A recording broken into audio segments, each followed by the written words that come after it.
अस्सलाम वालेकुम दोस्तों। आज का जो हमारा टॉपिक है वो है स्विच स्टेटमेंट्स। आज हम देखेंगे कि जो स्विच स्टेटमेंट्स हैं उनका सी प्लस प्लस में क्या काम है। Switch statements. A switch statement allows a variable to be tested for equality against the list of values। इसका ये काम है कि अगर हमारे पास कोई वैल्यू की लिस्ट दी गई हो और हमने उनमें से किसी एक को चूज़ करना हो तो फिर हम स्विच स्टेटमेंट्स यूज़ करते हैं। Each value is called case, यानी कि जितनी भी वैल्यूज़ होंगी ना वो हर वैल्यूज़ का एक अलग केस होगा। The value off switch variable is checked in each case. और जो भी आप चॉइस के तौर पर एंटर करोगे और वो सारी वैल्यूज़ फिर सारे जो केस बनाए होंगे हमने वो चेक होंगे, क्योंकि जो फिर केस उस वैल्यू के साथ मैच कर जाएगा वो वाला एग्जीक्यूट होगा, फिर हमारा प्रोग्राम जो है वो एंड हो जाएगा। If the case if the case match is not found then the default case execute. इसमें एक ये भी कंसेप्ट है डिफ़ॉल्ट केस का। डिफ़ॉल्ट केस वो होता है कि अगर जो हमारी जो वैल्यूज़ लिस्ट ऑफ वैल्यूज़ है उनमें से कोई भी केस एंटर करें हम चॉइस के तौर पर और वो मैच ना करे तो फिर एक हम डिफ़ॉल्ट केस की वैल्यू जो सी हो एक स्टेटमेंट शो करवाएंगे कि इनमें से ये मैच नहीं किया, आपकी जो इनपुट है वो इनवैलिड इनपुट है। The break statement out of the switch after execution of any case. और इसमें जो ब्रेक स्टेटमेंट होती है उसका ये काम होता है कि अगर हमारा जो केस है वो मुकम्मल हो गया, कंप्लीट हो गया, दूसरे केस से जाने से पहले ही वो उस वाले केस को टर्मिनेट कर देती है, फिर हमारा प्रोग्राम एंड हो जाता है। ये सारी चीज़ें आपको जब सिंटैक्स देखेंगे तो उसमें सारी चीज़ें क्लियर हो जाएंगी। If the break statement is missed all the following statements for the case the one is selected will be executed.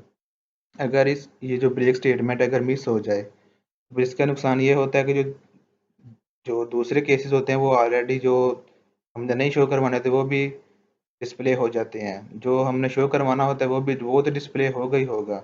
जो हम एंटर करेंगे जो जिनके साथ ब्रेक स्टेटमेंट हम यूज़ नहीं करेंगे वो भी साथ ही ना वो डिस्प्ले हो जाएंगे। ये इसका सिंटैक्स है। ठीक है, मान लें कि हमारे पास हमने तीन वेरिएबल डिक्लेयर करवाए हैं, लिस्ट हमारे पास तीन वैल्यूज़ की है।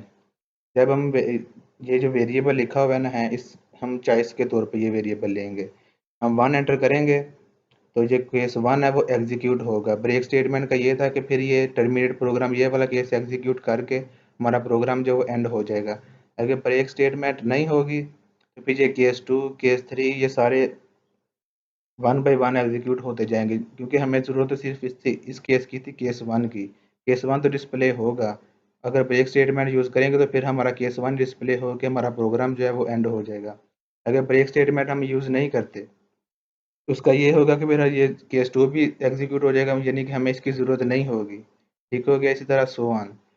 एक आगे अगर डिफ़ॉल्ट है, डिफ़ॉल्ट का ये है कि अगर आप डिफ़ॉल्ट के सेंटर करना चाहते हैं तो कर लें, अगर नहीं भी करना चाहते तो इसका कोई यानी कि कोई इफ़ेक्ट नहीं है सिंटैक्स पे। ठीक है, इसका यही है कि आपने कोई स्टेटमेंट शो करवानी है कि अगर इन तीन केसेस में से कोई भी केस मैच नहीं किया, इधर आपने कोई स्टेटमेंट शो करवा देनी है। ठीक है, अगर नहीं है ये डिफ़ॉल्ट केस आप नहीं भी लगाते, इसके बाद भी हमारा जो प्रोग्राम है वो रन हो जाएगा इसके बगैर भी। आगे इसकी एक एग्जांपल देखते हैं। Make a program using switch statement that display the following menu to the user. Press one to display the biology marks, press two display the physics marks, press 3 to display the chemistry marks. Then your program reads the user choice, display the marks selected by the user। इसका ये है कि user अगर one press करेगा तो bio के marks हम display करवाएंगे, अगर टू प्रेस करेगा तो फिजिक्स के मार्क्स डिस्प्ले करवाएंगे, अगर थ्री प्रेस करेगा तो केमिस्ट्री के मार्क्स डिस्प्ले कराएंगे। चलिए इसका एक प्रोग्राम बना के देखते हैं इस कंपाइलर पे क्या बनता है।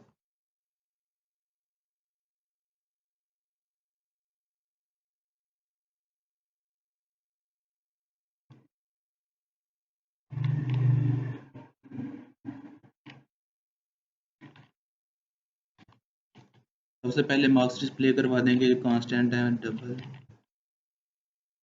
बायो के मार्क्स हैं इक्वल टू 67। उसके बाद फिजिक्स के हैं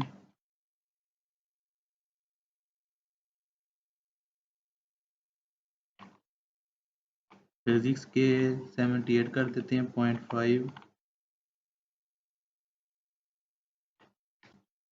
उसके बाद केमिस्ट्री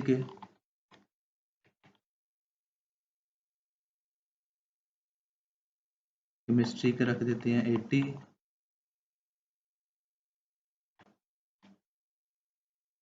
उसके बाद सी आउट करवाएंगे, सी आउट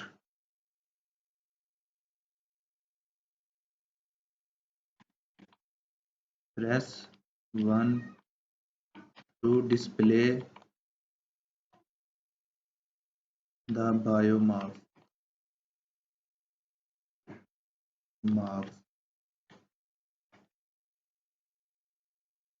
ठीक हो गया। एंड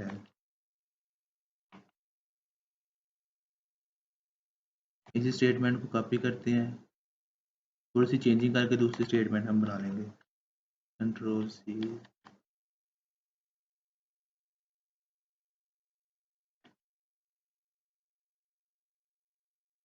इधर ट्रू लिख देते हैं और बायोलॉजी की जगह फिजिक्स लिख देते हैं।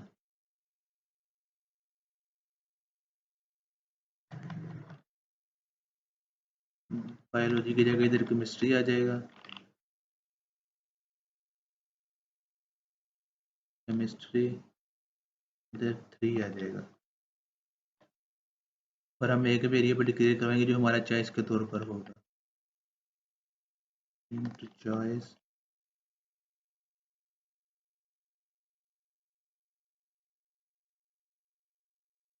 इसको 0 के इक्विवेलेंट कर लेते हैं।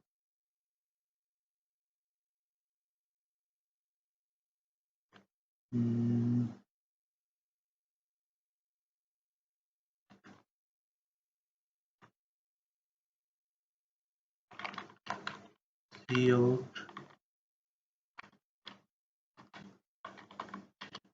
Enter your choice,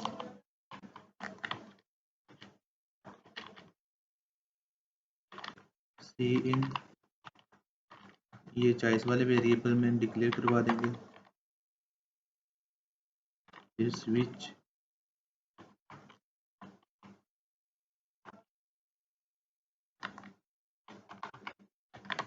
choice bracket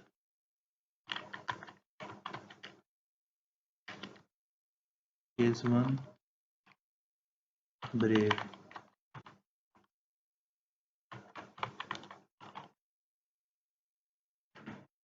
case 2 break,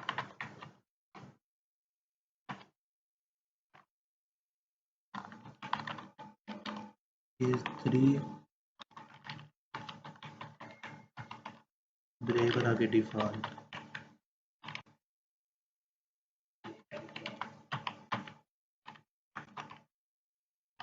C out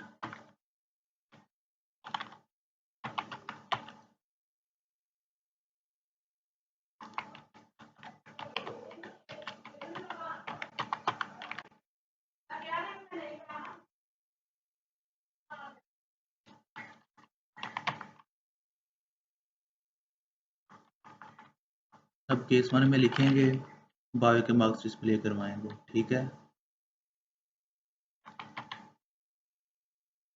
C out biology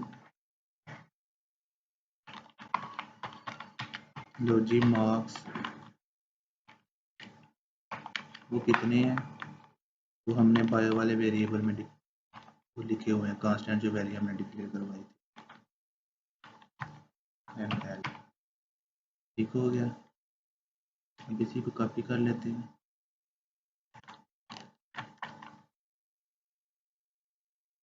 case 2 में लिख देंगे। इधर केस 2 में हमारे पास था, किसके मार्क्स थे, फिजिक्स के मार्क्स थे।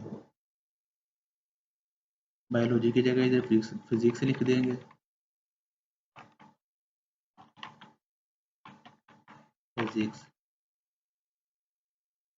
फिजिक्स के मार्क्स हमने फिजिक्स वाले वेरिएबल में डिक्लेयर करवाए हुए थे।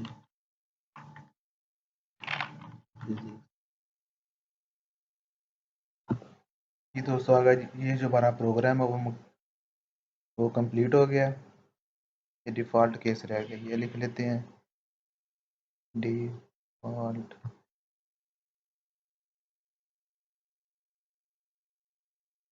Default cout invalid input.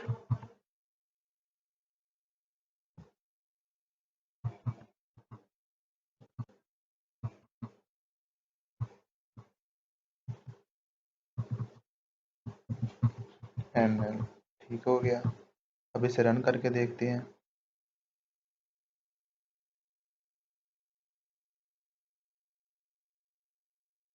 ये दोस्तों, ये अब हमारा प्रोग्राम रन हो गया। Press 1 to display the biology marks, press 2 to display the physics marks, press 3 to display the chemistry marks. अब आप लोग जो भी एंटर करेंगे वो वाले मार्क्स हमें डिस्प्ले करके बता देगा। ये हमारे पास एक वैल्यूज़ की लिस्ट थी, हम अब चॉइस के तौर पे जो भी एंटर करेंगे वो वाला केस ही हमें एग्जीक्यूट करके बता देगा। हमने 3 ही केस बनाए हैं, जो चौथा है वो डिफ़ॉल्ट केस है। हम 3 एंटर करते हैं, 3 एंटर किया और जो केमिस्ट्री के मार्क्स हैं वो डिस्प्ले हो गए हैं, जो हमने 80 डिक्लेयर करवाए हुए थे। उसके बाद हम फिर दोबारा रन करके देखते हैं अपने प्रोग्राम को।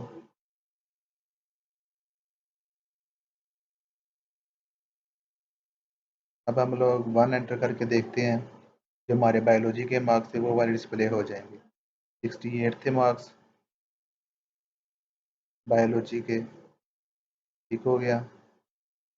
और अब हम ये जो डिफ़ॉल्ट केस वाली है ये हटा के देखते हैं कि हमारे प्रोग्राम पे क्या फ़र्क पड़ता है।